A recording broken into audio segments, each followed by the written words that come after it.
समर्पण, अनुशासन और आत्मनिष्ठा की सजीव प्रतिमूर्ति यदि किसी को कहा जाए तो वह थे हमारे पूज्य गुरुदेव। उनके जीवन का एक एक क्षण, एक एक निर्णय अपने आप में एक प्रेरणा था।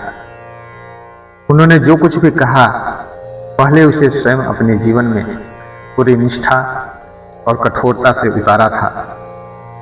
दूसरों के लिए करुणा और स्वयं के लिए कठोरता, यह सिद्धांत उन्होंने केवल कहा नहीं था बल्कि जिया था। यह घटना उन दिनों की है जब पूज्य गुरुदेव की पूज्या माताजी दानकुंवरी देवी मथुरा में अस्वस्थ चल रही थी। देश भर में यज्ञ, प्रवचन और समाज निर्माण के कार्यक्रम चल रहे थे और गुरुदेव अपने नित्य क्रम के अनुसार यात्राओं में व्यस्त थे। हाँ, हर बार की तरह उन्होंने तपोभूमि के कार्यकर्ताओं को माताजी की देखभाल की जिम्मेदारी देकर यात्रा पर प्रस्थान किया। पर इस बार जाते समय उन्होंने विशेष रूप से कहा, अगर कुछ अनहोनी होती है तो जहां अभी कार्यक्रम चल रहा है और जहां अगला कार्यक्रम होना है, दोनों स्थानों पर तत्काल टेलीग्राम कर देना।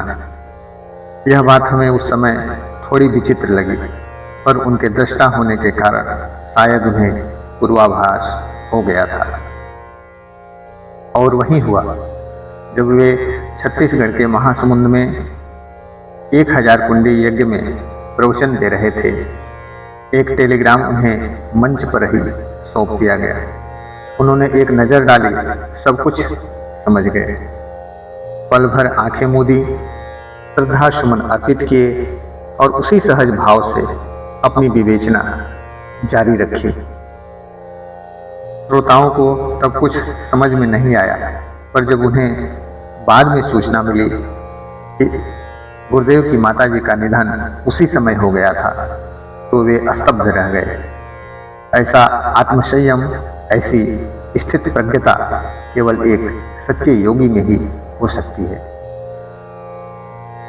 हमको लगा था कि अब गुरुदेव अवश्य मथुरा लौट जाएंगे, फिर यज्ञ का क्या होगा, यह चिंता स्वाभाविक थी। पर उन्होंने सभी को निश्चिंत करते हुए यह स्पष्ट किया कि हम कहीं नहीं जा रहे हैं, सभी कार्यक्रम यथावत चलते रहेंगे। यह केवल कथन नहीं था, उनकी निष्ठा का जीवंत प्रमाण था। श्राद्ध कर्म, वह तो उन्होंने उस एक क्षण की मौन श्रद्धांजलि में ही सब संपन्न कर लिया था। वास्तविकता यह थी कि अंतिम संस्कार के सभी लौकिक कर्तव्य वंदनीय माताजी ने पूर्ण किए। उन्हें गुरुदेव से सूक्ष्म स्तर पर मार्गदर्शन मिल गया था। उसी मार्गदर्शन के अनुसार सारे संस्कार संपन्न हुए। वंदनीय माताजी ने कहा, यदि पूज्यवर एक दिन के लिए भी यहाँ आ जाए तो इस असह्य पीड़ा में थोड़ी शांति मिल जाएगी। गुरुदेव को मनाने की जिम्मेदारी मुझे दी गई। मैं स्तब्ध था।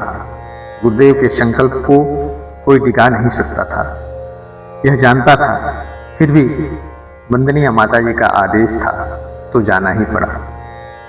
बालाघाट में कार्यक्रम चल रहा था। मैं वहां पहुंचा तो पूर्णाहुति का समय था। गुरुदेव ने मुझे देखा और सब समझ गए। बोले, रास्ते में बात करेंगे, अभी जाकर स्नान कर लो। 2 रात्रियों की यात्रा के बाद भी न विश्राम था न विलंब, क्योंकि अगले ही दिन जबलपुर में कार्यक्रम था। गाड़ी में बैठते ही मैंने पूरा विवरण सुनाया। उन्होंने सब कुछ ध्यान से सुना। फिर मैंने आग्रह किया, केवल एक दिन के लिए चलिए, ताकि परिजनों और मित्रों का शिष्टाचार निभाया जा सके। गुरुदेव थोड़े गंभीर हुए और बोले, मैंने अपने बच्चों को समय दिया है। उनके साथ किया गया वादा तोड़ना मेरे लिए संभव नहीं है। और जहां तक शिष्टाचार की बात है, अब घर में सबसे बड़ा मैं ही हूं। मुझे किसी से शिष्टाचार निभाने की आवश्यकता नहीं है। मैंने विनम्रता से समझाया कि कार्यक्रम के मध्य एक दिन का अवकाश है, जिससे मथुरा जाकर सभी से भेंट कर पुनः समय पर लौटा जा सकता है। आयोजक भी तैयार थे, लेकिन यह शब्द गुरुदेव को बताना कठिन था। क्योंकि उन्होंने निर्णय कर लिया था। बालाघाट से रवाना होने के समय बिलासपुर के आयोजक उमाशंकर चतुर्वेदी जी के सुपुत्र नरेंद्र जी आ पहुंचे थे उज्जवर को ले जाने के लिए। गुरुदेव उन्हें देखकर मुस्कुराए और बोले, तू चल, मैं आ जाऊंगा। फिर मेरी ओर देखे और बोले, कर दिया ना तूने लड़कों को परेशान। आखिर गुरुदेव के दृढ़ निश्चय के आगे सभी प्रयास निष्फल हो गए और मुझे अकेले ही वापस लौटना पड़ा।